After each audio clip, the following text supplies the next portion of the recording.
नमस्कार, मैं आर के जायसवाल और आप देख रहे हैं जनमत की पुकार न्यूज। बुधवार को पूर्वी दिल्ली नगर निगम अंतर्गत श्रीराम कॉलोनी के वार्ड संख्या 64 से आम आदमी पार्टी की निगम पार्षद शाइस्ता आम आदमी पार्टी छोड़कर कांग्रेस में शामिल हो गईं। दिल्ली प्रदेश कांग्रेस कमेटी के अध्यक्ष चौधरी अनिल कुमार ने प्रदेश कार्यालय राजीव भवन में आयोजित एक कार्यक्रम के दौरान उन्हें कांग्रेस में शामिल करवाया। इस अवसर पर कांग्रेस के प्रदेश उपाध्यक्ष अली मेहंदी, बाबरपुर जिला कांग्रेस कमेटी के अध्यक्ष कैलाश जैन, जिला कोऑर्डिनेटर हर्ष चौधरी भी मौजूद थे। इसके बाद मीडिया को संबोधित करते हुए कांग्रेस के दिल्ली प्रदेश अध्यक्ष चौधरी अनिल कुमार ने आम आदमी पार्टी और भाजपा पर कई आरोप लगाए। चौधरी अनिल कुमार ने कहा कि दिल्ली सरकार की अल्पसंख्यकों के प्रति गलत नीतियों के चलते दिल्ली में अल्पसंख्यक समुदाय के लोगों का अरविंद केजरीवाल पर से विश्वास कम हो रहा है। उन्होंने कहा कि दिल्ली को बनाने वाली कांग्रेस की सरकार ने 15 वर्षों में दिल्ली का चहुमुखी विकास किया। शिक्षा, स्वास्थ्य, परिवहन, पर्यावरण, बिजली, पानी, सामाजिक विकास, सड़कें, ब्रिज के क्षेत्र में विश्व स्तर का विकास किया और मेट्रो सेवा और सीएनजी लाकर दिल्ली को एक क्रांतिकारी गतिशीलता दी।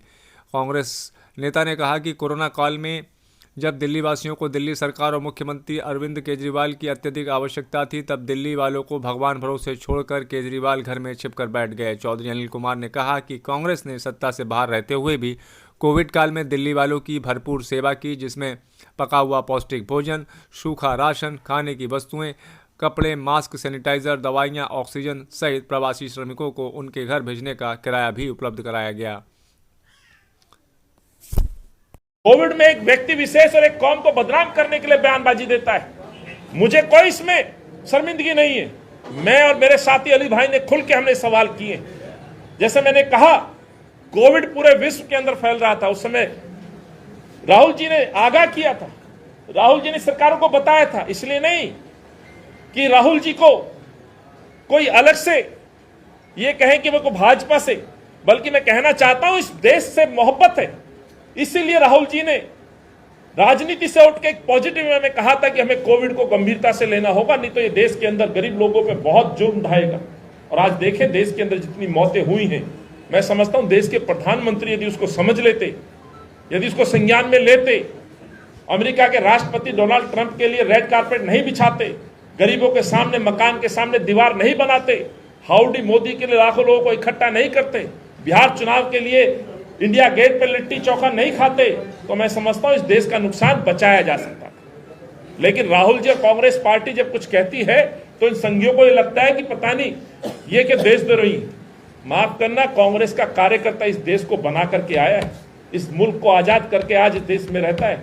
यदि कोई इस देश में लाभ लेके बैठा है तो गांधी के हत्यारे संघी लोग अपने सत्ता के सुख पाने के लिए लोगों को बांट करके सत्ता तक पहुंचने का काम करके आए। अपने ऑफिस हो, अपने नेता हो, अपने घर हो, उनकी पहली प्राथमिकता वो है, ना कि देश के मुल्क के लोग। आज आपने जो फैसला लिया है मैं आपका स्वागत करता हूं, लेकिन कुछ प्रश्नों के आंसर मैं इन युवाओं से कहूंगा कि आम आदमी पार्टी के लोगों से जरूर पूछिएगा।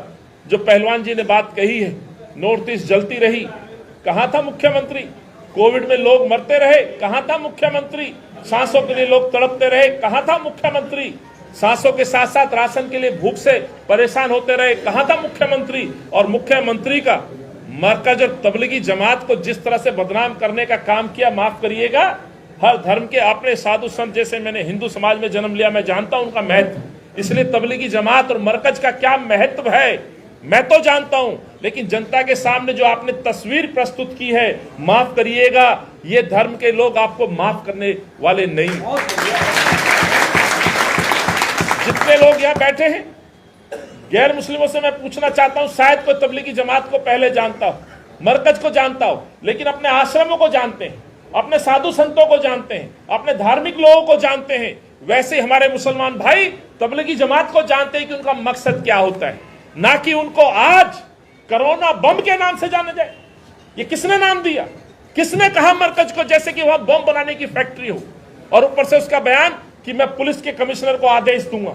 इनके लिए अरविंद केजरीवाल माफी मांगे, दंगों के लिए माफी मांगे जो उसने अपराध किए हैं। मुख्यमंत्री रहते हुए यदि कोई अपने शहर को ना बचा पाए तो मैं समझता हूं वो व्यक्ति भी गुनाहगार है। 15 साल शीला जी यहां रही, 15 साल मेरे बुजुर्ग बैठे, शायद युवा ना जानते हो। परवीन तोगड़िया आया था त्रिशूल लेके बांटने के लिए, उस शहर में परेशानी आने वाली थी, तब शीला जी की सूझबूझ ने इस शहर को उस समय लोगों से बचाया था। तब भी प्रयास हुए, एक बार नहीं कई बार प्रयास हुए, लेकिन दिल्ली के इस भाईचारे पे कभी कुठाराघात नहीं हुआ।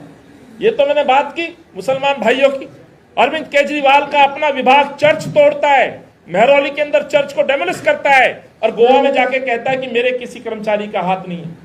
लोकल डीएम के, आज डीएम के फैसले से, ऑर्डर से चर्च टूटता है, मैं खुद जाता हूं, देखता हूं, लेकिन केजरीवाल वहां झूठ बोलता है, गोवा में इश्तेहार लगाता है, क्योंकि वहां क्रिश्चियन भाई ज्यादा हैं तो उनको खुश करने के लिए वहां झूठ बोल के आता है।